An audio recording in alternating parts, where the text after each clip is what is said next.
Bienvenue sur Familimaliste, le podcast qui parle minimalisme en famille. Je m'appelle Hélène, j'ai 42 ans, je suis minimaliste et professionnelle du désencombrement et de l'organisation familiale. Je suis maman de 3 garçons de 10, 12 et 14 ans et dans ce podcast, je partage avec vous astuces, méthodes et réflexions pour vivre une vie concentrée sur l'essentiel et débarrassée du superflu. Dans l'épisode d'aujourd'hui, je vais vous parler des mensonges que l'on se raconte à nous-mêmes lorsque l'on fait du tri ou lorsque l'on essaye de consommer moins. Quels mensonges nous racontons-nous ?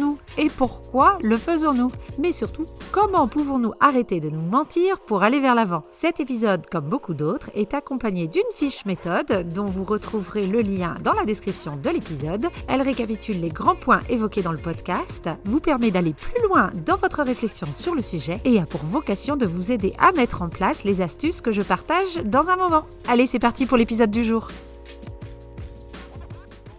Que ce soit lors de la phase de tri ou la phase d'achat, que l'on soit minimaliste confirmé ou juste en devenir, on a tous tendance à se mentir à nous-mêmes. Et avant de plonger dans les raisons qui font que nous nous mentons en permanence, je vous propose une petite liste des mensonges que l'on se raconte. C'est un peu le best-of du déni, si vous voulez. Pour constituer cette liste, j'ai bien sûr pioché dans mon expérience personnelle, mais aussi dans mon expérience professionnelle. Les mensonges que vous êtes sur le point d'entendre ont été prononcés maintes fois par mes clients lorsque je les aide à désencombrer leur intérieur. Je défie quiconque de nier avoir déjà prononcé l'une des phrases suivantes. L'un des lieux de prédilection pour les mensonges que l'on se raconte souvent lorsque l'on fait du tri est la garde-robe. Ne vous inquiétez pas, je ne vais pas vous faire toutes les pièces de la maison, mais choisir quelques-uns des mensonges les plus représentatifs avant de pouvoir rentrer dans le pourquoi on se raconte tout ça. En ce qui concerne la garde-robe, je vais vous donner mon top 3.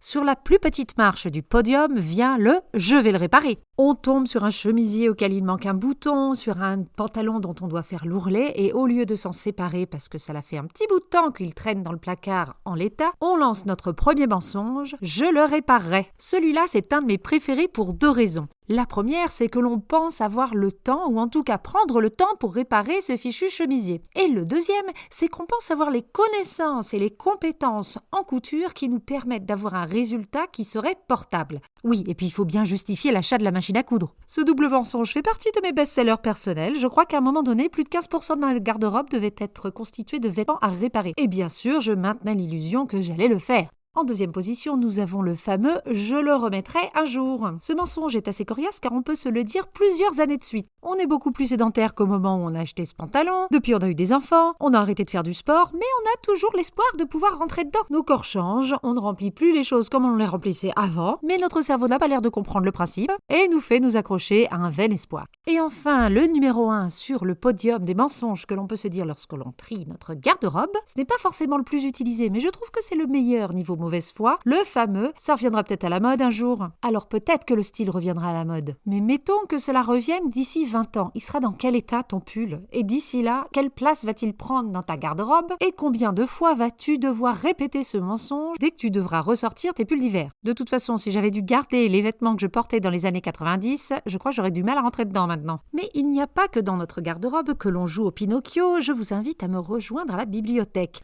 Alors là, les mensonges ne manquent pas.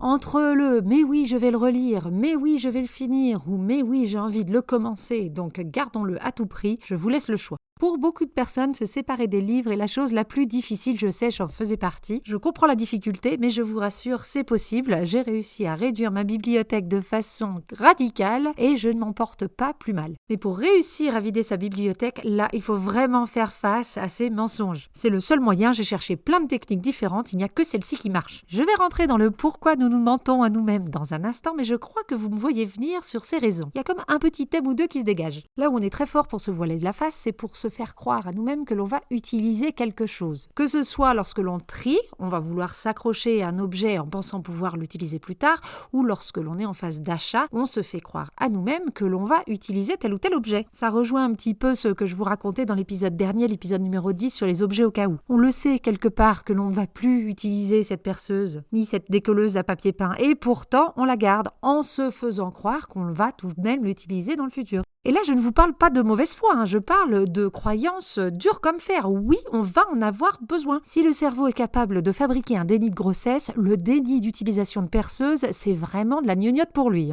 Et je vais finir avec les 2 derniers mensonges que j'entends le plus souvent. Le premier, c'est « ça vaudra cher plus tard ». On est persuadé que ce que l'on a en notre possession prendra de la valeur. Parce qu'il a une valeur sentimentale pour nous ou parce que nous connaissons, nous, son prix d'achat, nous sommes persuadés que cela va nous rapporter de l'argent plus tard si seulement nous pouvions le garder un petit peu plus longtemps. Mais de tous ces mensonges que l'on se raconte lorsque l'on fait du tri ou lorsque l'on veut acheter quelque chose, mon préféré restera toujours « j'ai le temps, j'aurai le temps ». Je l'ai un petit peu évoqué plus tôt lorsque je parlais des livres ou des vêtements, mais ce mensonge de j'aurai le temps de faire, j'aurai le temps de lire, j'aurai le temps de jouer, j'aurai le temps de 3 petits points, vous mettez ce que vous voulez derrière, c'est la plus grande des illusions, c'est le Houdini des mensonges que l'on se raconte lorsqu'on en fait du tri. Et quelque part, au fond de nous, on le sait qu'on ne l'aura jamais ce temps. Si on ne l'avait pas eu avant, pourquoi on l'aurait maintenant? À part pour des situations vraiment très spécifiques, bien entendu. Eh bien, si l'on se ment autant, c'est qu'il y a 3 grandes raisons dans lesquelles je vais rentrer en détail maintenant. Il est important de comprendre les mécanismes qui se cachent derrière ces choses-là pour vraiment réussir à faire des progrès et aller de l'avant. Si vous avez écouté plusieurs de mes épisodes, vous aurez compris maintenant que j'aime bien aller au fond des choses. La première raison pour tous ces mensonges est plutôt simple, c'est souvent qu'on n'est juste pas réaliste. Quand on veut garder un livre sous prétexte qu'on aura le temps de le lire, on se ment car on évalue très mal 2 choses. La première, le temps que ça prend de lire un livre, et la deuxième, le temps qu'on a à disposition pour pouvoir le lire. Et j'ajouterais même d'ailleurs une 3e chose, c'est pas parce qu'on a le temps de lire quelque chose qu'on va forcément passer ce temps-là à la lecture. Est-ce qu'une fois que les enfants sont couchés, on prend vraiment le temps de lire ou est-ce qu'on n'utilise pas ce temps pour faire autre chose, comme regarder une série, un film ou scroller de manière infinie sur son téléphone? Je pourrais donner le même exemple sur les équipements de sport. On se dit qu'on en fera quand on aura à nouveau le temps, mais qu'est-ce qu'on fait précisément pour l'avoir le temps? Le temps, ça ne se trouve pas, ça se crée. On peut aussi manquer de réalisme sur nos propres compétences. Quand je parlais en début d'épisode du chemisier auquel il fallait rajouter un bouton, peut-être qu'on y croit vraiment quand on dit qu'on va réussir à le remettre. Mais au final, est-ce qu'on sait le faire de manière satisfaisante? Est-ce que ça va vraiment ressembler à quelque chose et est-ce que ça va tenir? Alors un bouton passe encore, mais quand il s'agit de faire un ourlet ou de rapiécer un vêtement, ça c'est autre chose. Et quand on commence à parler outillage, alors là, on est bien souvent au-delà de nos compétences et pourtant, on garde tous les objets qui y sont associés. Et tout ça parce qu'on y croit, dur comme fer, on est capable de faire toutes ces choses-là. Alors que ce serait souvent plus vite fait et mieux fait de faire appel à un professionnel. L'avantage du professionnel, c'est qu'il vient avec son matos et on n'a pas besoin de stocker les choses. Ce manque de réalisme nous fait nous accrocher à certains objets beaucoup trop longtemps. La deuxième raison qui fait qu'on se ment à soi-même pour garder le plus longtemps possible certains objets, pique un petit peu plus, c'est une question d'estime de soi. Et là, je vais reparler des livres parce que c'est un exemple criant. La grande raison pour laquelle j'avais du mal à me débarrasser de tous ces livres, c'est parce que j'aimais l'idée d'être quelqu'un qui lit. C'est pas que j'aimais pas lire, j'adore lire, mais je crois que je préférais l'idée d'être quelqu'un qui lit à l'acte lui-même de la lecture. Ça me conforte clairement dans mon ego de femme éduquée qui s'adonne à des passe-temps, on va dire, respectables. Alors, je m'entends le dire, j'admets que cela n'a aucun sens et pourtant, c'était la logique derrière. J'avoue que j'ai dû me poser des questions pendant un petit moment avant d'en arriver là, parce que c'est une réalité qui pique un petit peu, ça flatte pas forcément l'ego justement. Et ça, on le fait avec les livres, mais on peut aussi le faire avec des équipements de sport, par exemple. On aime l'idée d'être quelqu'un de sportif, on aime l'idée d'être quelqu'un qui aime se bouger, aller dehors, faire des choses.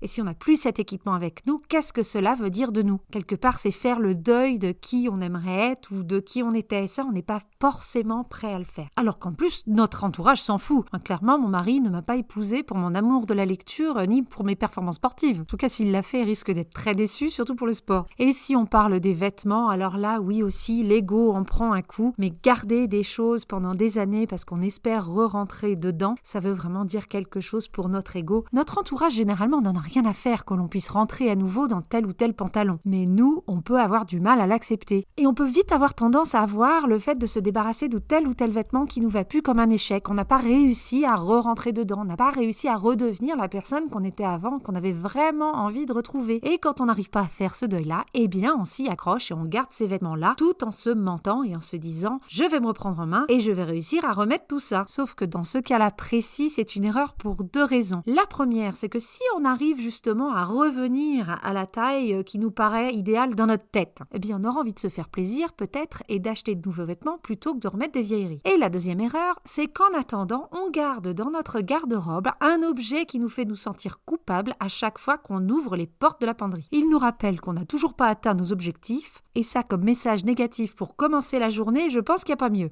Et enfin, la dernière raison derrière ces petits mensonges que l'on se dit à nous-mêmes, c'est que l'on a peur de l'image que l'on renvoie aux autres. Tout comme le fait d'avoir une bibliothèque qui déborde peut flatter notre ego, et ce de manière tout à fait personnelle, cela peut aussi flatter notre ego car cela envoie au monde entier un message positif sur nous. Est-ce que derrière l'idée que oui, on va l'utiliser ce paddle si on l'achète, il n'y a pas quelque part l'envie de montrer aux autres, un, qu'on a les moyens de se l'offrir, et deux, qu'on est quelqu'un d'actif qui n'aime pas juste lézarder sans raison sur la plage, mais qui aime s'amuser dans l'eau, ou plutôt sur l'eau. Est-ce que lorsque l'on achète un énième livre de recettes en se disant qu'on va pouvoir toutes les faire, quelque part on n'a pas juste envie qu'il trône dans la cuisine et que cela renvoie aux autres une image de quelqu'un qui sait recevoir? Ces questions-là sont assez inconfortables à se poser, je vous l'accorde. On aimerait se croire au-dessus de tout ça, et non, on ne l'est pas. En tout cas, moi, je ne suis pas aussi au-dessus de tout ça, et je suis tombée dans tous ces pièges d'ego maintes fois, et je ne suis toujours pas à l'abri d'y tomber. Alors, vous me direz, en quoi ça pose problème, tous ces petits mensonges qu'on se dit? On fait bien ce qu'on veut, au final. Si on a envie de croire que tel ou tel objet va monter en valeur, ou alors qu'un jour on va se remettre au vélo, on ne fait de mal à personne. Alors oui, on ne fait de mal à personne, et encore, ça peut se débattre. Si mon niveau d'encombrement fait souffrir mon conjoint, là, on peut en parler. Et tous les mensonges que je me raconte finissent par l'affecter lui, mais on se fait surtout du mal à soi-même. Et en tout cas, sans aller jusqu'à se faire du mal, si on aspire à une vie minimaliste concentrée sur l'essentiel et débarrassée du superflu, cela implique qu'il faut savoir identifier cet essentiel. Et si on se ment en permanence à nous-mêmes pour garder telle ou telle chose ou pour acheter telle ou telle chose, on ne risque pas d'y arriver de sitôt à ce mode de vie minimaliste. Si vous aspirez justement à ce mode de vie minimaliste, il y a des questions qui sont inévitables. Et une de ces questions, c'est notre rapport aux objets, notre rapport aux choses qui nous entourent. Pourquoi les achetons-nous? Pourquoi les gardons-nous? Pourquoi accumulons-nous? Et si on veut y arriver, il faut des réponses sincères. Continuer à se mentir sur ces sujets, c'est avancer ou construire sa maison minimaliste, si vous voulez, sur des mauvaises fondations. Ce n'est qu'en étant honnête sur vos motivations à garder les choses autour de vous que vous arriverez à identifier votre essentiel. Faites déjà ce travail-là pour vous et une fois que vous l'aurez fait, vous pourrez encourager vos enfants à faire de même et les guider s'ils en ont besoin au moment où ils font le tri de leur chambre, par exemple.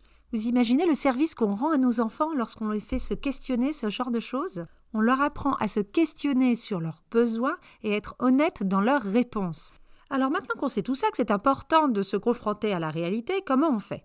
En fait, c'est tout simple, il faut essayer de mesurer les choses. Je vais reprendre l'exemple des livres de la bibliothèque parce que c'est assez parlant. Il est assez facile de calculer combien de temps ça nous met à lire un livre. Vous lisez une page, vous vous chronométrez, et comme ça vous verrez à peu près combien de temps ça prend de lire un livre en entier. Et maintenant faites le calcul, combien d'heures devriez-vous avoir à disposition pour lire tous les livres que vous gardez car vous pensez réellement les relire ou vous mettre à les lire? Et attention, ce calcul ne fonctionne que si vous partez du principe que vous n'allez pas acquérir de nouveaux livres. Et maintenant, calculez votre temps disponible. Combien d'heures par semaine, par mois, voire même par an, êtes-vous capable de consacrer à la lecture ou avez-vous envie de consacrer à la lecture? Il n'y a plus qu'à comparer les deux chiffres et on verra très très vite si cette petite musique de « je garde ces livres parce que je voudrais les lire plus tard » tient debout. Cette méthode fonctionne à merveille pour toutes les cas de figure où on est confronté aux petits mensonges « mais j'aurai le temps, je le ferai plus tard ». En ce qui concerne les objets que l'on garde parce qu'on est persuadé qu'on va les utiliser plus tard, qu'ils seront utiles, je vous invite à être le plus précis possible dans votre évaluation. Quand est-ce que vous allez vraiment pouvoir l'utiliser? Quand est-ce que les conditions d'utilisation seraient réunies? Mais aussi, qu'est-ce qui pourrait vous empêcher de l'utiliser? En allant jusqu'au bout de votre raisonnement, vous verrez beaucoup plus facilement si effectivement cette chose-là serait utile ou si vous n'êtes pas en train de vous raconter un petit mensonge à vous-même.